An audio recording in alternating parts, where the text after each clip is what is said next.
I am so grateful, grateful that I was able to go through treatment and grateful that I was able to have a baby. And I kind of wake up every day, and no matter what the day is like, no matter how little sleep, no matter how many times she's pooped on me, I just am so happy. I am so grateful for the moment. I'm so grateful for it. Feels surreal. It doesn't feel like it should have happened to me because it didn't for so long, and I thought maybe it would never have happened.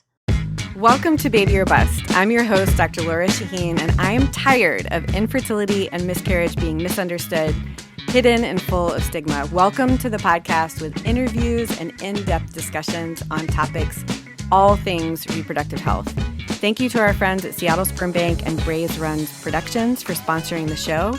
Please take a moment to give us a 5-star review anywhere you listen to your podcast. It really helps people find the show. You likely know Tara Lipinski for her accomplishments, especially in figure skating. 2-time national figure skating champion, world figure skating champion in 1997, and in the 1998 Winter Games, she won Olympic gold at age 15. After retiring from competitive skating, Tara took this same championship-style approach to new roles as a TV sports commentator for NBC, NBC Sports, and Universal Sports, an actress, a philanthropist, and an author writing 2 best-selling books. But on August 22nd, 2003, this champion, this incredibly accomplished woman, shared with the world her difficulties in trying to have a baby. In one Instagram post that rocked the fertility community, you see an image of Tara curled up in grief, holding negative pregnancy tests. She shared her life update: 5 years of struggling with endometriosis, IVF, surgeries, miscarriages, and more. But in October of 2023, Tara and her husband Todd welcomed their daughter Georgie via surrogate, which is so incredibly beautiful, especially if you know their story. Tara and Todd have shared their journey, their fertility roller coaster ride of the last 5 years, in their podcast, Unexpecting, which I have binged and highly recommend. It's quite an honor for me to have her here today. Welcome to Baby or Bust, Tara. I am so excited to have you on the show. I am so excited to be here. You have really sparked something special in the fertility community. So it's a space that I've been in for a long time. Seeing that Instagram post, the image of you on your couch holding all of those pregnancy tests is just burned in my brain. Your willingness to share your story in order to help other people feel less alone is truly inspirational. And everybody has to listen to the podcast Unexpecting, because I just couldn't stop listening. It was just so engaging. And I know I'm asking the impossible, but can you try and summarize, 5 years of your life in a few minutes for anybody that just hasn't listened to the podcast yet, because I know that they need to.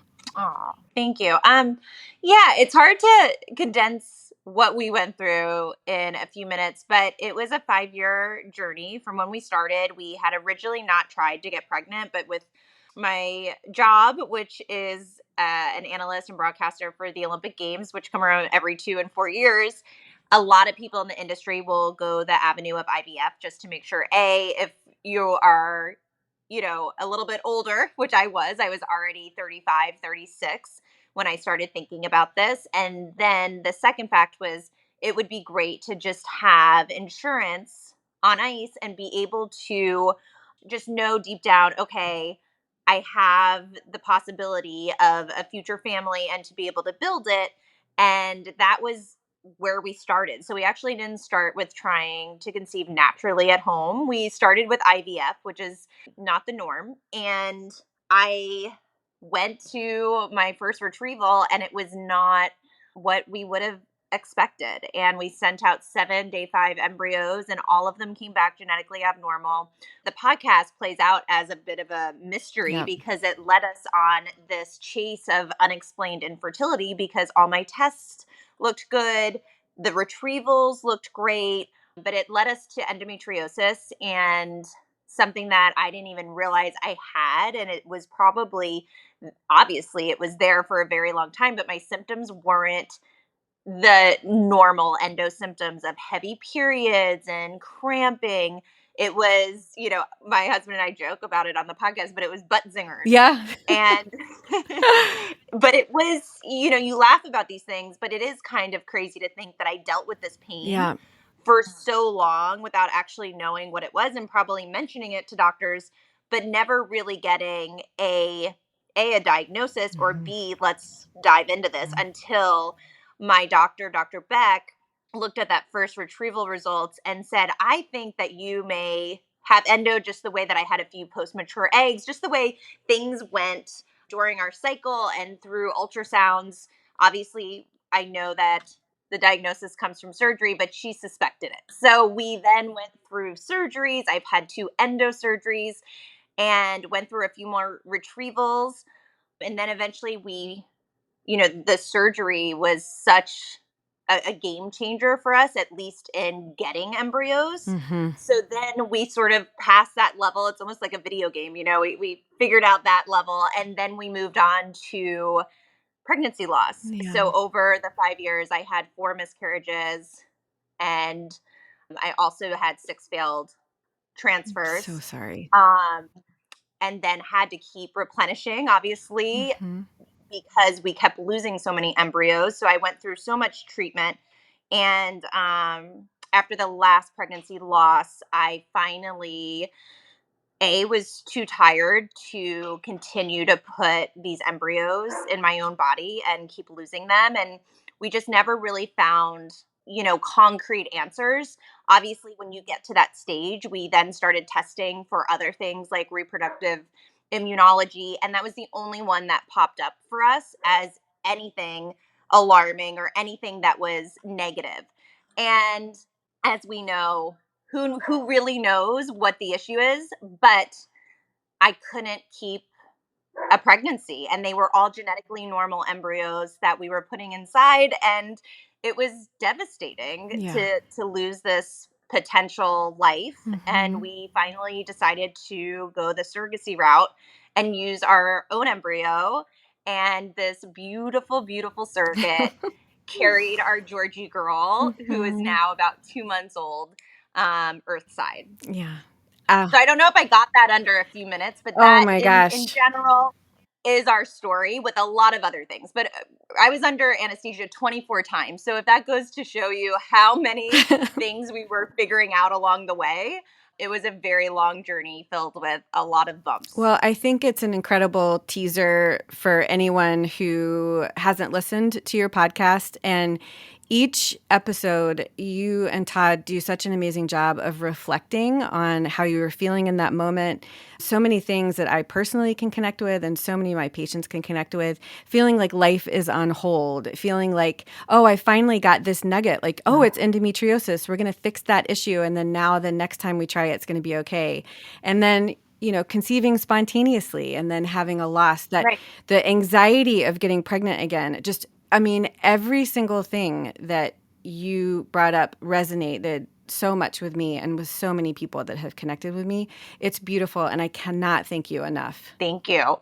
For me, going through this podcast and reliving our story, I think I didn't realize how many different obstacles we hit along the way. And when I even hear you talking about it, we had a natural pregnancy that didn't work. We had failed retrievals. We had, obviously miscarriage. I ran into issues where I had a septum. We just had all of these things where, to me, sometimes the definition of what a long hauler in IVF and infertility can go through. And I wanted to bring that to light because I think a lot of people go to IVF when they're not able to conceive. And I think a majority, the great thing about IVF is probably 2 transfers in, 2 retrievals in, you're getting results. Mm-hmm. But that's not the case for everyone. And I think a lot of people don't realize that there are so many people out here struggling with unexplained infertility, and they're just sitting there for years trying to figure out where to go next, or what diagnosis they actually have, or if they're ever going to be able to build a family. And I think for me, I was just and am so grateful that we were able to continue treatment. So that's another passion of mine, obviously the podcast and connecting with this community, but I so badly want to help people that are on similar journeys that don't have the ability to continue treatment or do another round or, use a surrogate, because all of these treatments are so expensive. And that just hurts my heart because I went through 5 years of treatment. And if I had stopped early on, I wouldn't have been able to have figured out our answer in time. Yeah. So that is definitely a passion of mine. Well, you're helping people emotionally process. And a part of me thinks that, at least for me, a lot of my advocacy is working through a lot of my ups and downs through fertility. And so I wonder if you and Todd are feeling that, like kind of processing as you're going through the podcast. But you're also helping people financially. So I love that you are helping. I'm on the board of Baby Quest and Yes. Sunfish. And so seeing Yes. the three of these people, well, I admire you, and then I love what Sunfish is doing. I love what Baby Quest is doing to help people build families. And so to see the three of you guys come together for that grant is just beautiful, really beautiful. Yeah, I'm literally cold calling people. I'm just like, hey, Tara Lipinski here. Can you give away some money? Oh, But it has been really beautiful to connect with everyone in the community because they can relate and understand what your story is, because it may not be the exact as their story, but we understand each other in this deep way. It's so funny. I have all these people messaging me from the podcast and I don't know them, but they tell me their story briefly. And I feel like I have 1,000 new friends and that I'm bonded to this person that I'm talking to over Instagram DM, but that's because it is really hard to find someone who understands what happens to your life when you go through a long journey and your life completely turns upside down. And it's not an understatement to say that it's trauma. oh And yeah. I don't think I even realized that until starting the podcast and really talking about it and reliving these memories and reliving these times. And us, when you're getting ready for the podcast, you're writing we had all these note cards down, and it was just like, oh my God, we've been through, what have we done? Yeah. This is crazy. Yeah. So it's been healing for me too. We talk about infertility being a club that you don't ever want to join, but once you do, you're just filled with so much compassion and love. And it sounds like you're getting that experience over Instagram. Yes, I am. And the community, I followed it on a fake account for a while when I wasn't really public with anything that we were going through. And it was a saving grace for me just because I was able to see that there were other people going through what I was going through and I didn't feel so alone. Yeah. And now actually talking about it and being able to share more, the connection that I'm having it's overwhelming. And I think in the best way possible, it's changed my life and what I want to do with the rest of my life. And obviously I'm an athlete and broadcaster, and that's my day job, but I definitely have this passion now just because of our story, but then meeting so many people in the community. Yeah. I'm curious, you come across to me as a fighter, as someone, a winner, obviously. And I'm curious how your career as an athlete and as a champion prepared you for the fertility journey, but also might have made it more difficult. Yeah, I think it's interesting because it prepared me in many ways that I felt that I was falling back on my athlete days, if you will, of what felt comfortable to me. And I think in the beginning I was very confused because I tried so hard. I really wanted to eat everything perfectly. I wanted to throw out everything in my kitchen that was plastic, and I wanted to do all these things to give myself the best possible chance. And when you do those things and you still get zero results, it's very hard to understand because I grew up in a way that skate harder, skate longer, you'll achieve more. And then I realized, well, this is a totally different game. This is my body calling the shots.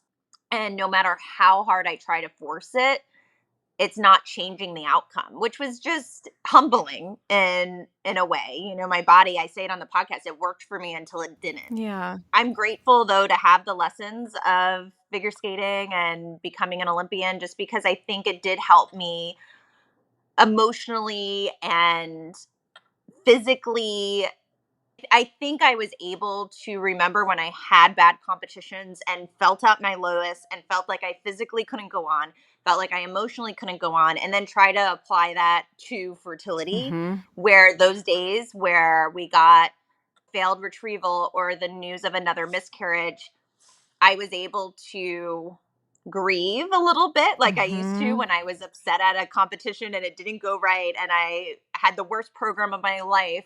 But then that same little fire would come in of, okay, I want to get back in the ring. I want to get back out there. And I feel like I can connect to that part Mm-hmm. of who I was as an athlete and how I maybe tapped into that. That there were times where I'd come down and be like, Todd, it's been 2 weeks of me just sitting in bed. Like, I'm ready. Mm. Like, get me back out on the ice again in a way. It Yeah. was, at least maybe it just felt comforting to know I can get back up and try again. And it didn't always mean I was going to get the best result, but I would get that urge to try It's again. beautiful. You're tapping into something that I relate to and a lot of my patients relate to. You work hard, you study hard, you get into a great college. You work hard, you get that promotion. I was a field hockey player in college.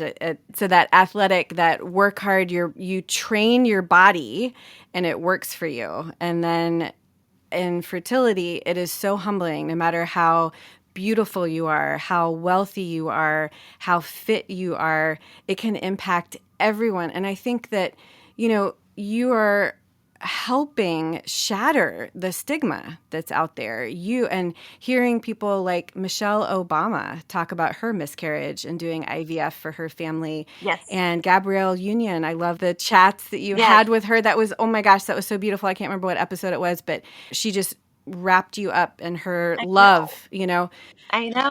as a part of this, shitty fertility club, right? Yep.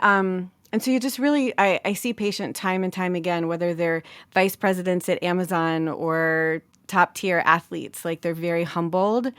And it is so hard to surrender to the process. And it's so hard in the middle of it to look backwards and realize what you will learn through that process. But you do. And I try to talk people through that when they're in the middle of it. But looking back on everything that you went through, do you feel like you've learned a lot about you? I have. First, I think I've changed as a person from the experience. I feel like I've changed more as a person, maybe evolved in certain ways too. I went through 5 years of loss and failure, and I worked with a fertility acupuncturist who was a huge part of my journey. And she really helped me tap into some things that are not the easiest or come the easiest to me, like patience and surrendering to the process, all of these things that as an athlete, I love to force things through and make things happen. And this was such a learning experience that I do think I have changed. And even as a mom now, it's shaped me in so many ways. And I think that there's some positives from it. I would never wish our journey on anyone. And would I ever want to go through it for the lessons I learned? No. But but they do come alongside of all of our trauma, and I am grateful for that and for maybe just understanding certain things about life. Like Mm-hmm. nothing is guaranteed. Yeah. And you think as a woman and growing up as a young girl, you always think, I'm going to be a mother Yeah. someday. And what's crazy is I think a lot of people think that's just a given. Mm-hmm. And it isn't. It's the most precious thing in the world. And I think there is something else that has come along from this journey where I am so grateful. Grateful that I was able to go through treatment Mm-hmm. and grateful that I was able to have a baby. And I kind of wake up every day, and no matter what the day is like, no matter how little sleep, no matter how many times she's pooped on me, I just am so happy. I am so grateful for the moment. I'm Mm-hmm. so grateful for it. Feels surreal. It doesn't feel like it should have happened to me because it didn't for so long, and I thought maybe it would never have happened. Yeah. Oh, just beautiful. Beautiful. One thing I love about Unexpecting podcast is the banter back and forth between you and Todd.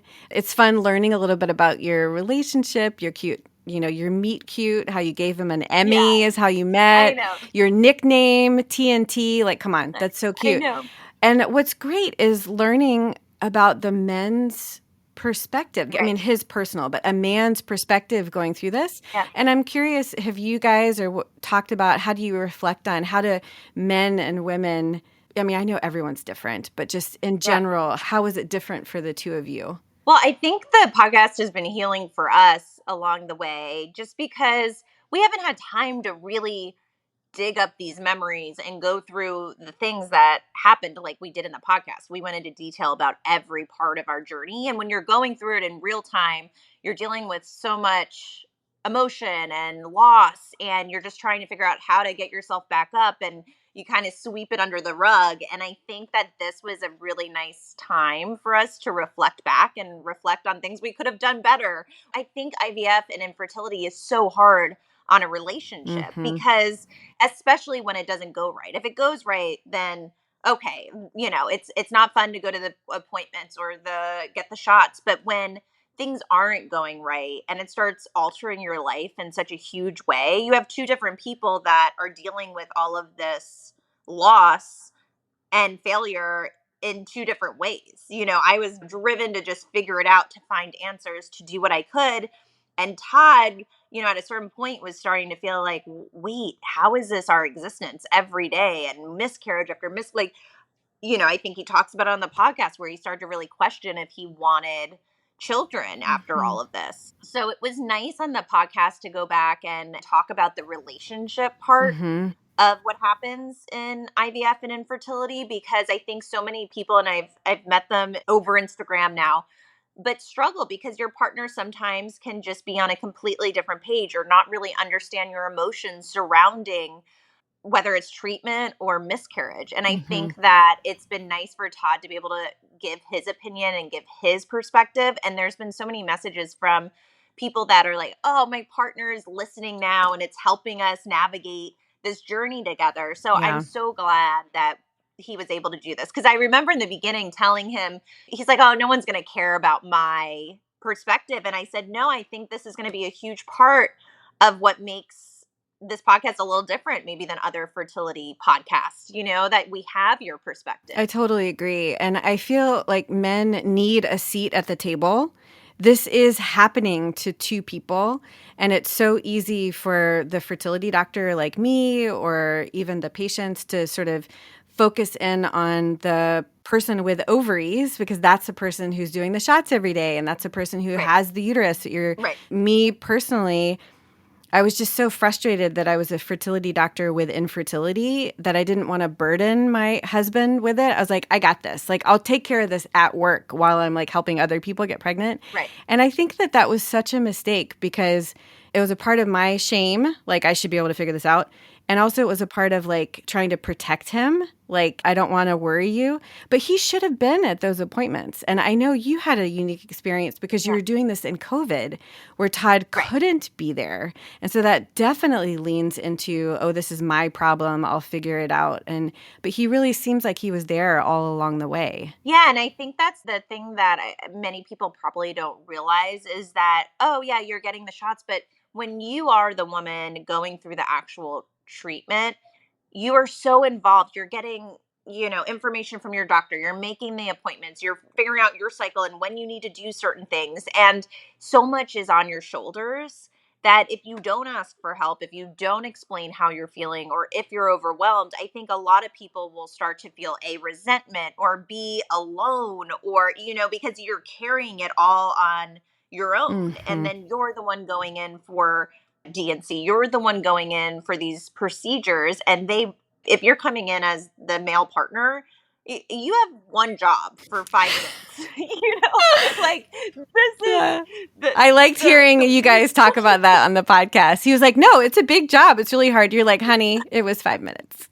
it was 5 minutes. Like that was your job. But emotionally, partners are going through a lot on their own, and because they aren't doing the day-to-day procedures, I think it's hard for them to completely understand what it might feel like physically and emotionally as the woman going through the actual treatment. And that gave me a lot of joy actually to talk about on the podcast, because I feel like so many women felt seen and validated by their Yeah. feelings about that. Absolutely. Any advice that you would give listeners or even just yourself looking backwards, like, oh, maybe this would have been helpful to the relationship, or this is something that we did do that we wish we hadn't done in a certain way? Any advice for relationships through this?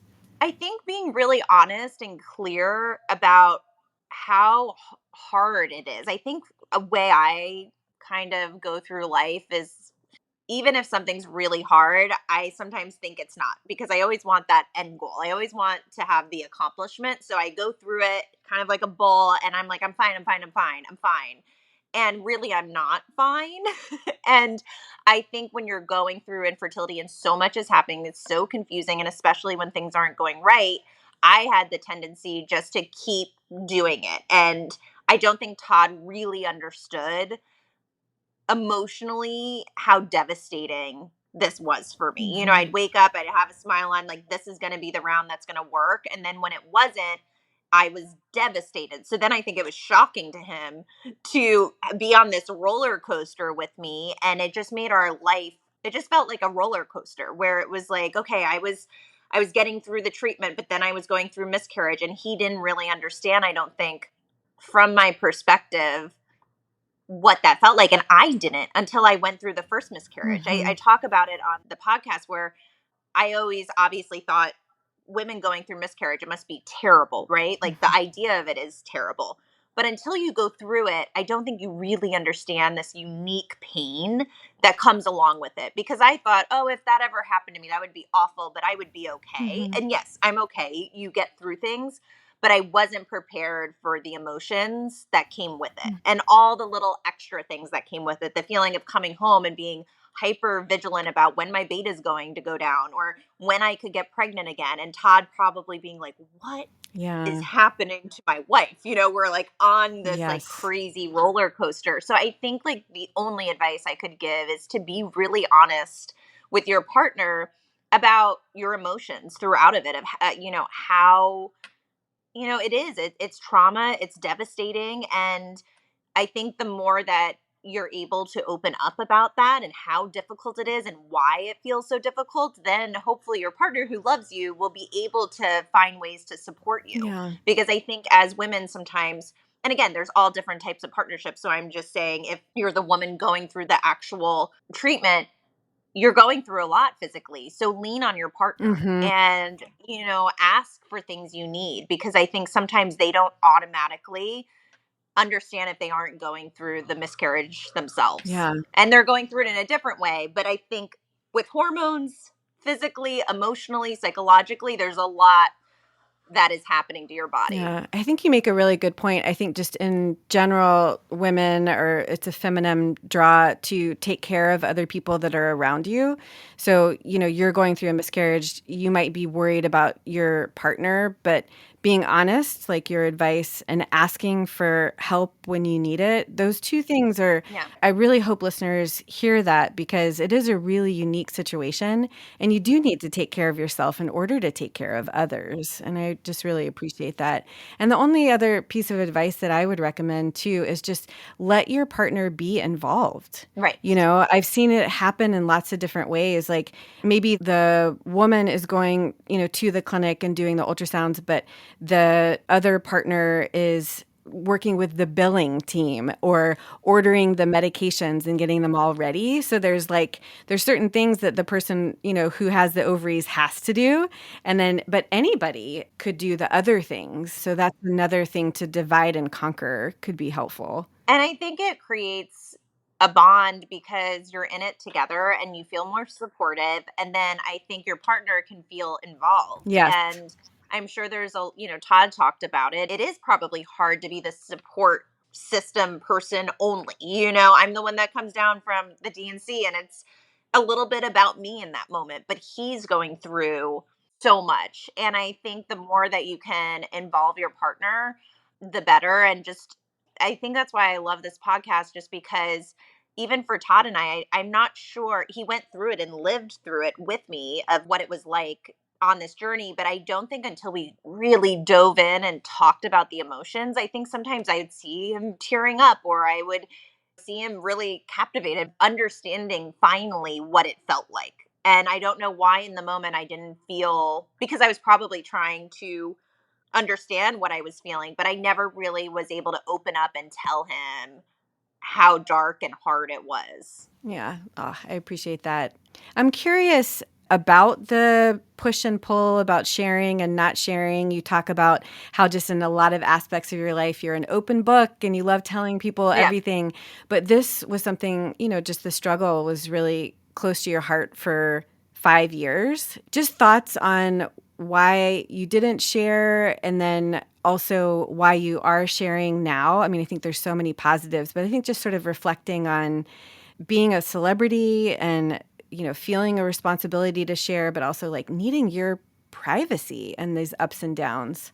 Right. And I think it was the first time that I really felt that I didn't want to share. I think throughout my life, it was so easy for me to share. I was in the public eye since I was, before a teenager, even. And it just was part of my life and it was fun to share. And this was the first time where it really was a part of my life that there was nothing fun about this. There was nothing that, I had the urge to tell the public, oh, I'm going through miscarriages, or we can't figure out what's wrong and we may never be able to build the family we want. It's a daunting, scary thought. And I think I will say this, I know that I've shared my story now, but I was able to do that after 5 years. So sometimes I always want to preface it and preface the conversation about sharing gently, because I don't think that people should feel the need to share. I think there's a time and place for when you want to share, and only you will know when you're ready to do that, because in the moment it's very hard. And that would be advice that I would give anyone going through this. If you don't want to tell a soul, don't,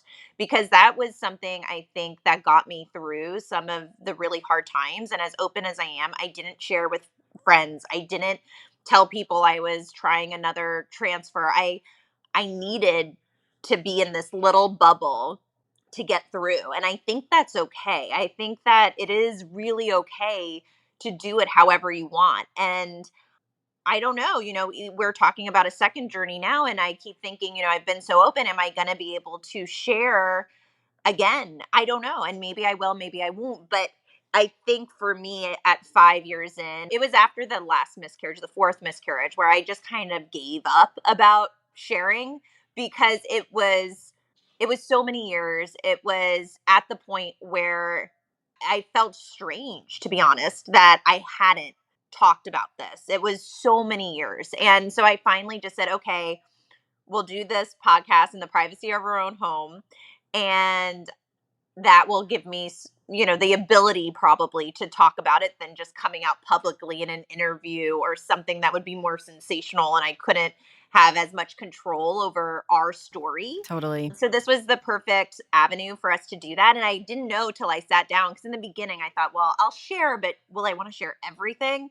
And once we started, I kind of just shared everything.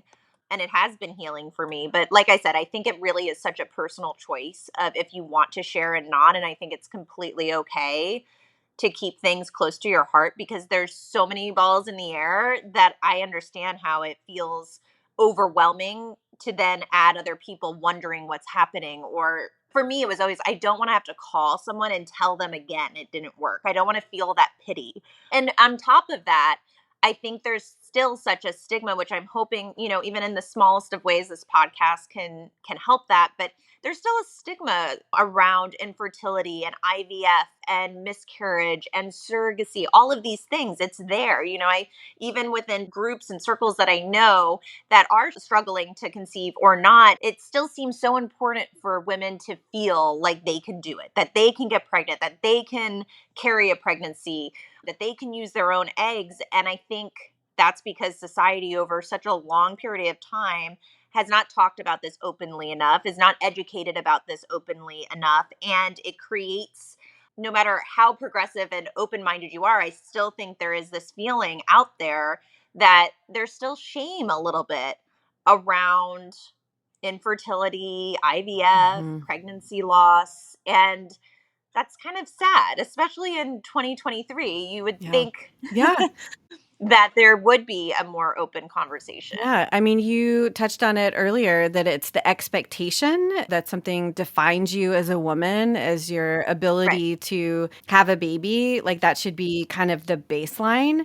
And then if you want to do other things like be an Olympic champion, be a Right. CEO, that's fine. But your Right. baseline is always like, yeah, but you should be able to have a baby. And then also just the expectation that, oh, just do IVF, that very flippant sort of, oh yeah, like Right. it's, oh yeah, just put it off, like it'll be fine.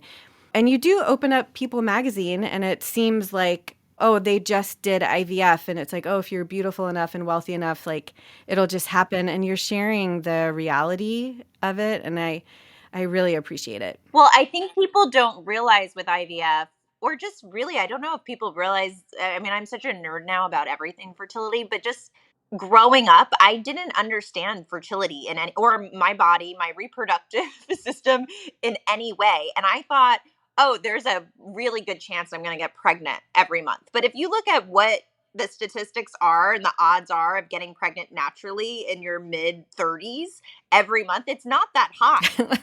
You know, I know. it's not that high. And I wish someone told me a long time ago, Yeah.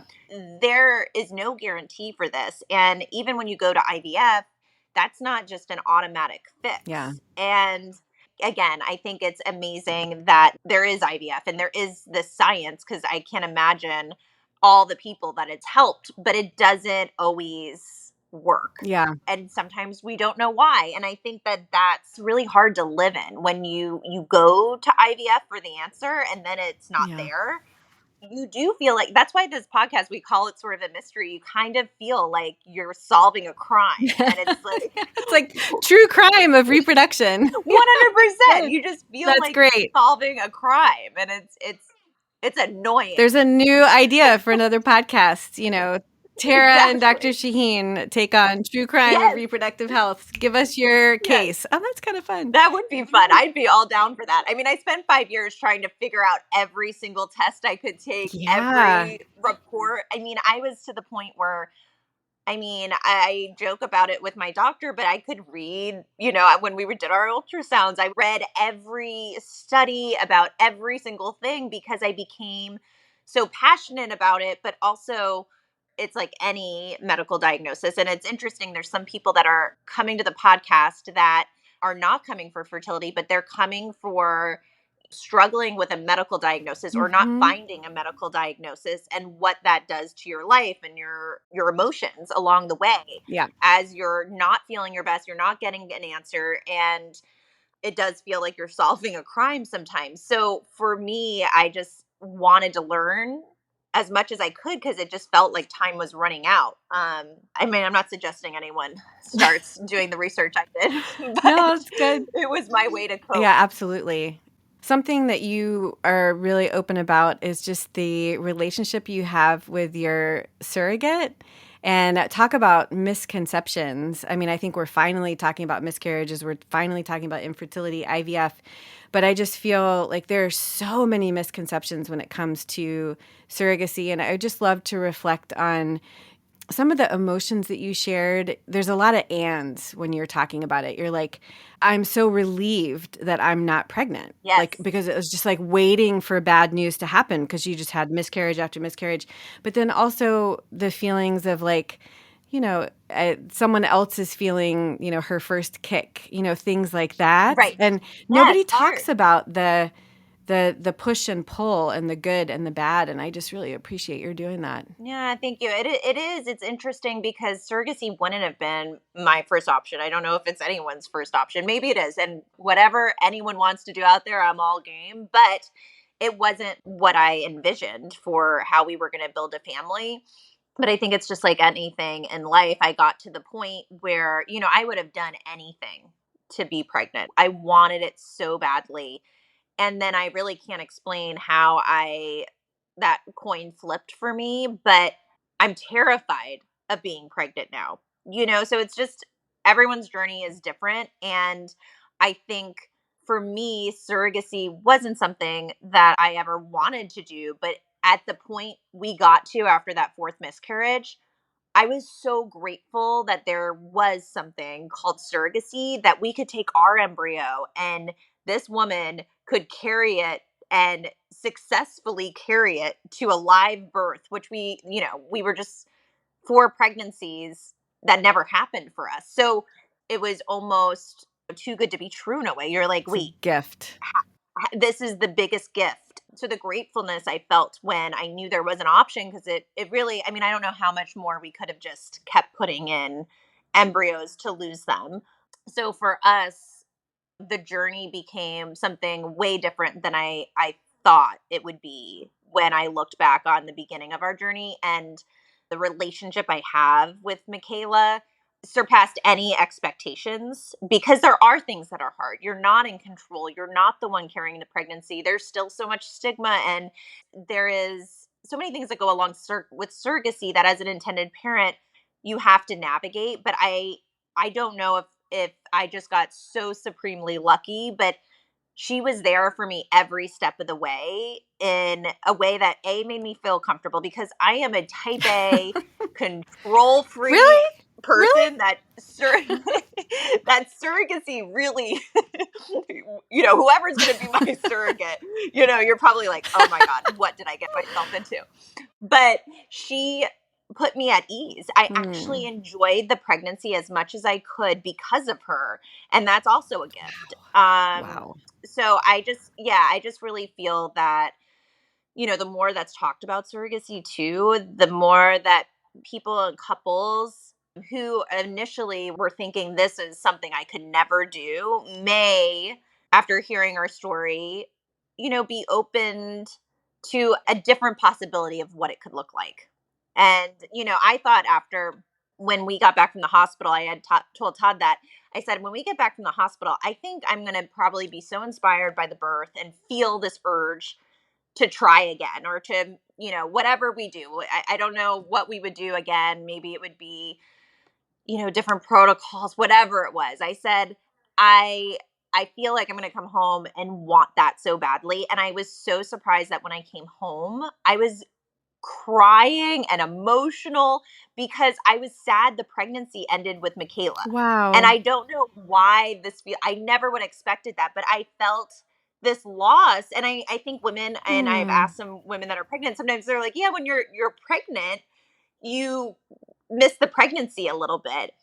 I was like, but I wasn't pregnant. What is happening to me? But the same thing, the same feeling. Wow. I couldn't stop crying. I was just like, I missed us texting every Yeah. day, and I missed this feeling of like we were on this journey to triumph together, Oh. and we were these teammates, and it just felt like it was over. And Mm-hmm. it felt when she left, I was so upset, and obviously we're friends forever, but That's it Thanks just so much for sharing that. it was an interesting thing, because I think many people probably think that of how hard must it be in the hospital, how hard must it be when you're not the one giving birth. And believe me, I thought it was going to be hard. I thought I was going to come home and be like, get me pregnant somehow. But for me, it wasn't. I was Yeah. crying about, like, Todd's like, what Oh is my going gosh. on Well, here? you're I just can imagine being a barrel of emotions, and it is an incredible bond, and it's you are connected on a really intimate level, and to be in Yes. touch with that. I thank you for sharing that. I haven't truly discussed that with my patients. That's really beautiful. Yeah. And it was nice, because obviously going through a pregnancy with your partner, I don't know how similar that is. I mean, I went through 4 pregnancies that didn't go to full term, but I've been through pregnancy with my partner. And sometimes there was, for me, I thought, oh, this is kind of like IVF with a partner. You're doing the heavy lifting and you're bringing them in as much as possible. And I just sort of felt that this pregnancy, I had this really interesting connection, because yes, I wasn't carrying, but she was doing the heavy lifting. And as Hmm. maybe it was just our personalities, but we were so deeply connected through the process as Hmm. partners that it was really fulfilling. And I feel like Todd probably had the normal pregnancy journey, like as if I was pregnant or Michaela was pregnant. I mean, obviously a little Yeah. different, But I feel like I got this extra little gift of really on a daily basis connecting with this woman Hmm. going through a lot of the things that I felt when I was pregnant. But now there was just this extra really sweet connection and engagement through Mm-hmm. the pregnancy with another Oh, person. totally, totally.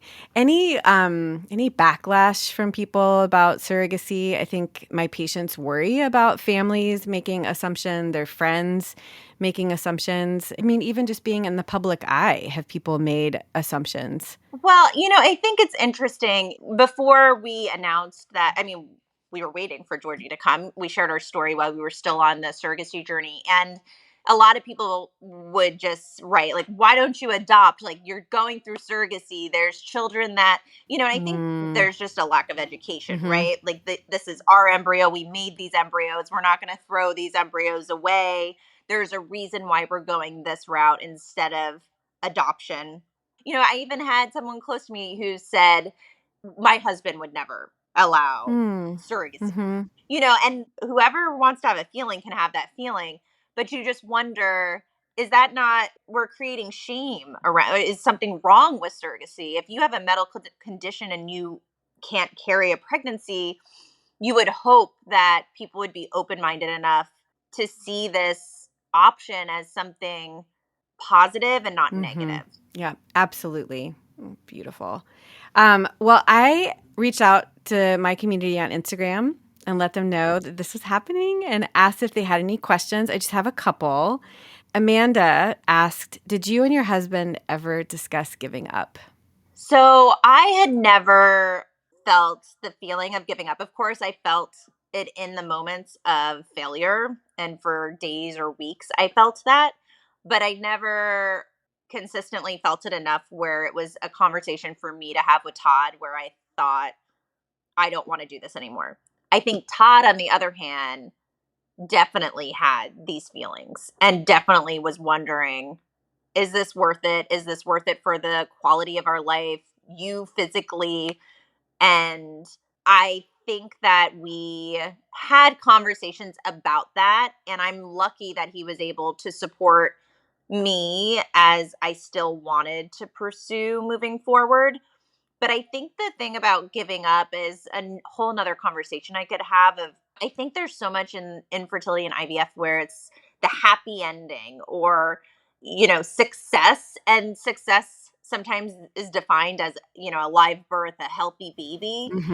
And I think there's so many people though that are going through IVF and have feelings like Todd had where they don't give up. It wouldn't be giving up. It would be, this isn't serving me any longer. I don't want this for my life. And that doesn't mean it's a failure. That's success in its own way. So I think there's so many people that I try to remember in this community, and the people that don't continue or can't continue, or for whatever reason decide they wanted to try it and now they are going to live a child free life. And that doesn't mean that they didn't reach success or they didn't win.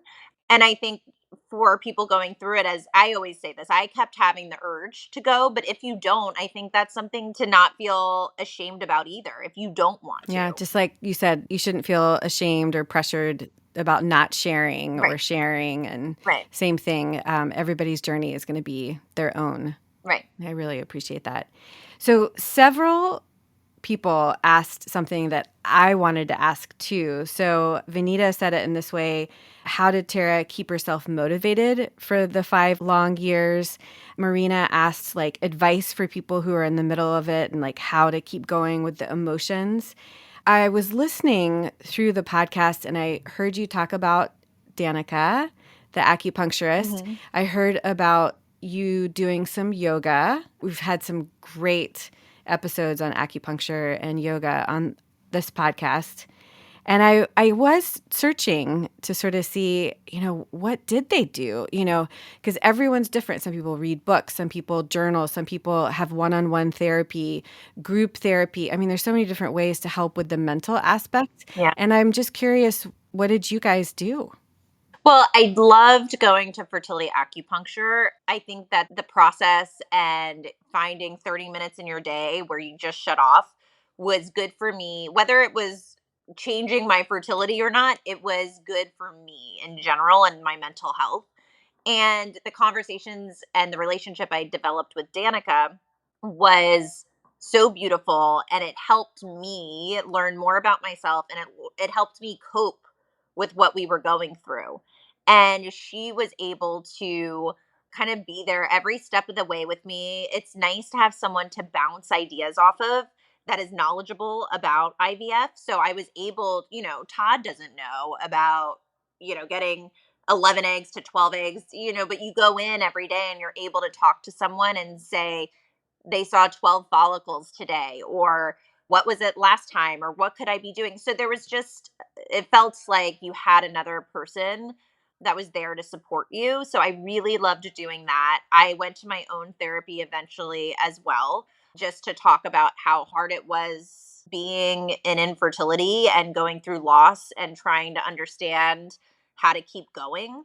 And then, in the beginning, I think I tried everything over the 5 years. I read books. And actually, one of the things I loved was Danica has a program through Well Women where it was called the Seed Program, and it's an amazing thing. If you guys are ever looking for something, it's the Seed Program, and it gave me control during my either retrieval process or transfer process, and I could eat foods that made you feel and supported your body in certain moments of your cycle leading up to a retrieval or a transfer. I did these meditations she has, which are so soothing and so fertility based. Mm. I did some journaling, which I'm terrible at, but I did journaling. And I pushed myself to do some things this wasn't really my comfort zone. I'm not the acupuncture, let's, do a journal and, you'll feel better and meditate. I can't meditate. So this really pushed me outside my comfort zone, but it was a distraction, and it was something that I could control and I could add Hmm. during a period of time that was just so unstable, and you just have no idea what the results are going to be. Yeah. So I would say find any avenue of either talking to someone else, talking to someone who knows about infertility and what that's like, because that's another thing. I think you feel so isolated because your friends, whether they've gone through it or not, well, if they've gone through it, they understand. But for the ones that haven't, it's really hard to tap into the emotions you're feeling and have people relate and understand and validate your feelings. So I think finding people either in the community or that are so knowledgeable about what this process could look like, for me at least, was really nice to have that extra support and Yeah. validation. Connection is absolutely key because you're not alone. Like, it impacts Right. 1 in 6 couples, miscarriage, 1 in 4 pregnancies. Like, Right. this is so common, and finding that connection, I absolutely believe, is truly helpful. Okay, one last question.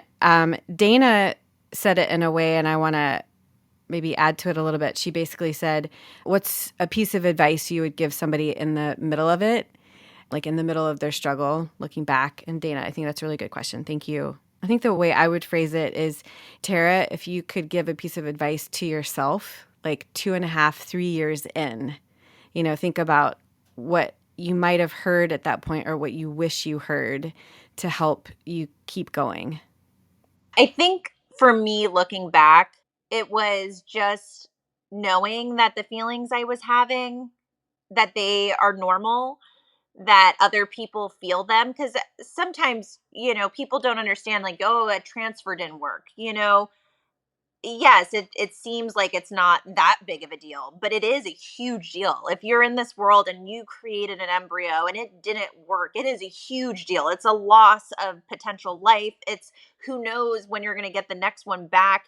It is a weighted feeling. And I think that I struggled a little bit internally, wondering, oh, am I too emotional? Am I crazy? Am I overreacting?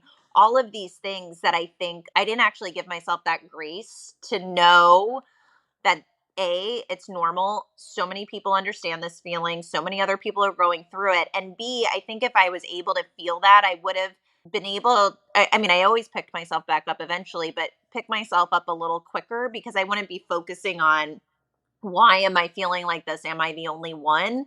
And being able to realize, like, crap, I did a good job. Even if it was a failure this time, I should give myself a pat on the back and, hopefully look forward to a better result next time. But it's hard. It's like interesting when people ask me about advice. I don't have any, and I wonder if I went through it again, even knowing when you're in it, it's a roller coaster that you just don't know where the next turn is going to take you and how that's going to make you feel. So Yeah. I guess the only advice is whatever you're feeling is completely normal, and to talk about it to your friends or family or support system, or you're in your relationship, of how hard it is and what these feelings feel like, because I think unless you do, people don't always know, and you're sitting with that all alone. Yeah, that's beautiful. I cannot thank you enough. It was truly enjoyed this conversation. I truly I have enjoyed to. your podcast. I feel like you are a light in this community, and I just can't wait to see what you do next, honestly. Aw. Thank you so much. I love you, and I was so excited to do this. So I'm glad we were able to. Me too. All right, Tara. So, where can we find the podcast? Where can we find more about you? Yes. So Unexpecting is wherever you listen to your podcast. So Apple, Spotify, iHeart. And then we also have it up on YouTube under Tara Lipinski. And I am Tara Lipinski at Instagram. So you can follow along with my life now and things coming up on Unexpecting, or we have Unexpecting the Pod on Instagram as well to keep us all up to date on our next episodes. Fantastic. Thank you again, Tara. Thank you.